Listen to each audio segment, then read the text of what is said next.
ओम श्री गुरुवे नमः। सर्वश्रुति शिरोरत्न विराजिते पदाम्बुजं वेदान्तम्बुस्मार्तण्डं तस्मै श्री गुरुवे नमः। ओम शांति शांति शांति। ओम। प्रणाम भगवान। विचार सागर दर्पण स्वामी श्री मनोहरानंद जी महाराज। और हमारा द्वितीय तरंग स्टार्ट होगा भगवान आज से। और इसमें अर्थ अनुबंध विशेष निरूपण, अधिकारी मंडन और आत्मज्ञान से दुखों की निवृत्ति।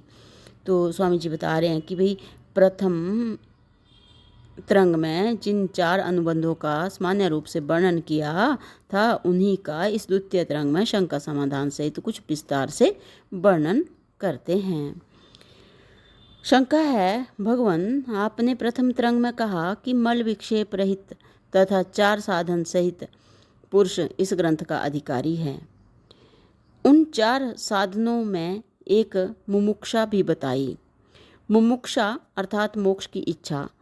सुमोक्ष की इच्छा किसी को भी नहीं होती, क्योंकि मोक्ष के 2 अंश हैं। नंबर 1 है कारण, इनके अज्ञान सहित संसार की निवृत्ति, और दूसरा है ब्रह्म की प्राप्ति। इनमें से कारण सहित संसार की निवृत्ति तो कोई नहीं चाहता, किंतु दुखों की निवृत्ति सब चाहते हैं। दुख 3 प्रकार के होते हैं। एक होता है आध्यात्मिक, इनकी रोग भूख इत्यादि से दुख। एक होता है आदि भौतिक दुख, इनकी चोर शेर सर्प आदि से दुख।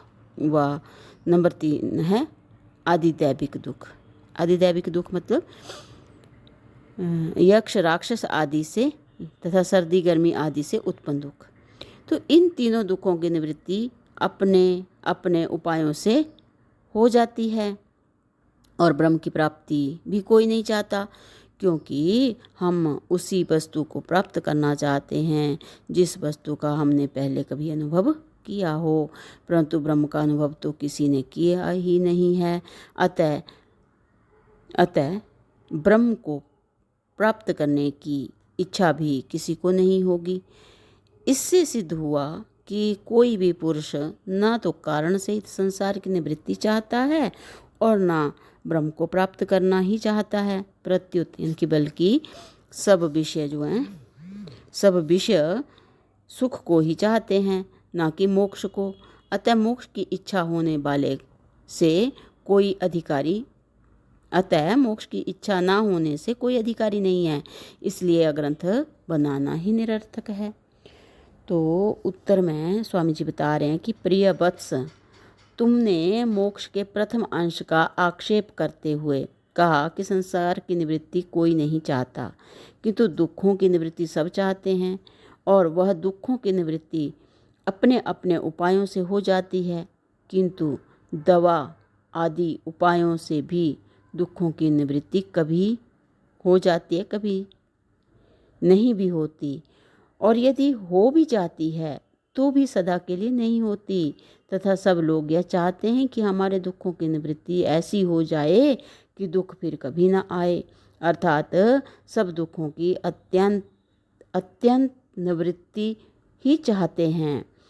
सो जब तक जन्म मरण का चक्कर चलता रहेगा तब तक शरीरों का धारण होता रहेगा, तब तक दुखों की अत्यंत निवृत्ति नहीं हो सकती, और इसी जन्म मरण के चक्कर को ही संसार कहते हैं। अतः यह सिद्ध हुआ कि जब तक कारण सहित संसार की निवृत्ति ना होगी तब तक दुखों की अत्यंत निवृत्ति नहीं हो सकती, और हम सब दुखों की निवृत्ति सदा के लिए ही चाहते हैं। दूसरे शब्दों में यूँ कहना चाहिए कि हम सब कारण सहित संसार की निवृत्ति ही चाहते हैं। तो अगली शंका है भगवान कि आपने कहा कि दुखों की निवृत्ति तब तक नहीं हो सकती जब तक शरीर की निवृत्ति नहीं होती, यह कैसे, और यह भी कृपा करके बताइए कि शरीर की निवृत्ति कैसे होगी। तो स्वामी जी ने बताया कि भाई देखिए, सब शरीर पुण्य और पाप से ही बनते हैं। सब शरीर पुण्य और पाप से ही बनते हैं। देवताओं के शरीरों की उत्पत्ति में अधिक पुण्य हेतु कारण पड़ते हैं और पशु पक्षी आदि नीच योनियों में अधिक पाप हेतु पड़ते हैं। और मनुष्यों में भी जो उच्च हैं उनमें अधिक पुण्य तथा जो नीच हैं उनमें उनके शरीरों में अधिक पाप कारण पड़ते हैं। तात्पर्य यह है कि सभी शरीरों में पाप भी कारण पड़ते ही हैं। तात्पर्य यह है कि सभी शरीरों में पाप भी कारण पड़ते ही हैं और पाप दुखों के कारण हैं। अतः इससे सिद्ध हुआ कि सभी शरीरों में दुखों को भोगना ही पड़ता है। अतः जब तक शरीरों की निवृत्ति नहीं होगी तब तक दुखों की निवृत्ति भी नहीं हो सकती। और यह शरीर की निवृत्ति, जन्म मरण के चक्कर की निवृत्ति आत्मज्ञान के बिना नहीं हो सकती। और इस ग्रंथ में आत्मज्ञान का वर्णन है, इसलिए यह ग्रंथ सार्थक है। तो भगवान, इससे आगे की जो शंका है वो हम अगले सत्संग से कंटिन्यू करते हैं। प्रणाम भगवान। ओम शांति ही शांति ही शांति ही।